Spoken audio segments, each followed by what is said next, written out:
Now, the Sultan of Brunei has insisted his country is fair and harmonious on the day it made adultery and homosexuality punishable by stoning to death. The small Southeast Asian state off the island of Borneo is fully implementing Sharia law. It means that thieves could now have limbs amputated. It sparked worldwide international condemnation, including a celebrity-driven campaign to boycott international hotels and property owned by Brunei. Let's speak to the BBC's Asia editor, Rebecca Henschke, who's with me now. This is a phased-in Sharia, isn't it? I mean, it was imposed, I think, or announced in 2014. Why now? Well, the Sultan has promised this. As you said, it's a phasing in, and this is the harshest element of the Sharia laws, which we do understand have the support of people in Brunei.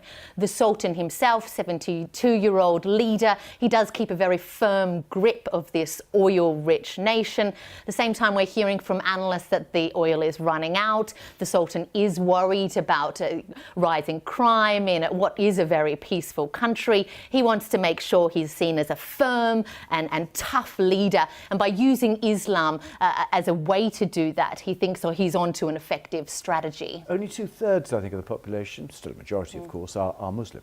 That's right. There's also a significant Christian and Buddhist population, and there is some concern about how that would affect them. I mean, mostly the Sharia law should apply only to Muslims, but we've seen in neighbouring Indonesia, in the province of Aceh, that has Sharia law. Also, Christians have been punished under the Sharia laws there. So that could also happen here. And of course, has the gay community there, very fearful, terrified today with these laws. Also people from the minority groups. We've heard about the international backlash. Hotels like the Dorchester, I think the Bel Air, other big, five-star hotels, calls for boycotting of those amongst international names. What about regionally? Silence.